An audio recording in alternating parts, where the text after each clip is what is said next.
Steve Farhood here at Gleason's Gym for the Boxing Channel with Barry Hunter, who will be taking into the ring on Saturday night not only Lamont Peterson, but Anthony Peterson. Let's start with Anthony. We're going to see him on Show Extreme.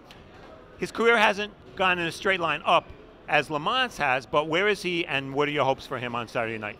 Well, of course, we're hoping for the victory this Saturday night, and I never overlook an opponent. We train for this guy as if he was the world champion, and we're coming in to dethrone him. But as far as where he's at this particular time in his career, he's in a good place. Good place, very good place. And now Lamont will be defending his title against a New York guy, an older guy, Edgar Santana, a guy who a lot of people never thought this moment would come for him. What kind of challenge does Santana present? Santana, dog type of fighter. Of course, we've known of Santana for years. There was a time back in the day that, was talk about him and Lamont fighting early on. On Showbox. Yeah, on Showbox. You remember that. And but, it fell through. And, just like anybody else, I think Edgar paid enough dues whereas though he deserved some sort of shot.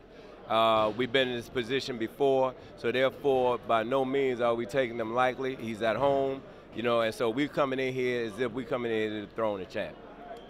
There's talk of the possibility of Lamont and Danny Garcia getting it on in a unification fight next. Obviously, that's not something you or your fighter can worry about right now because you have a fight in front of you. Absolutely. But, we're human. That's a big fight. That would be a very, very big fight for Lamont. So how do you keep him from thinking about that, or do you have to keep him from thinking of that?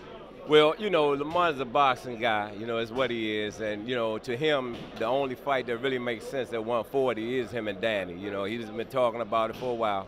But again, it's out of our hands.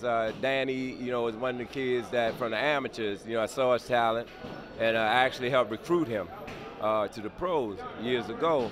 He's a good guy. I love him to death, and I'm proud of what he's done in his career. But at the end of the day, of course, what we do is business, and hopefully one day for the fans, anybody that's a fan of boxing, I think that's a fight that they like to see. We look forward to it. We wish you a lot of luck Saturday as always, Barry. Thanks, Steve. Thank you, New York. Glad to be back. All right.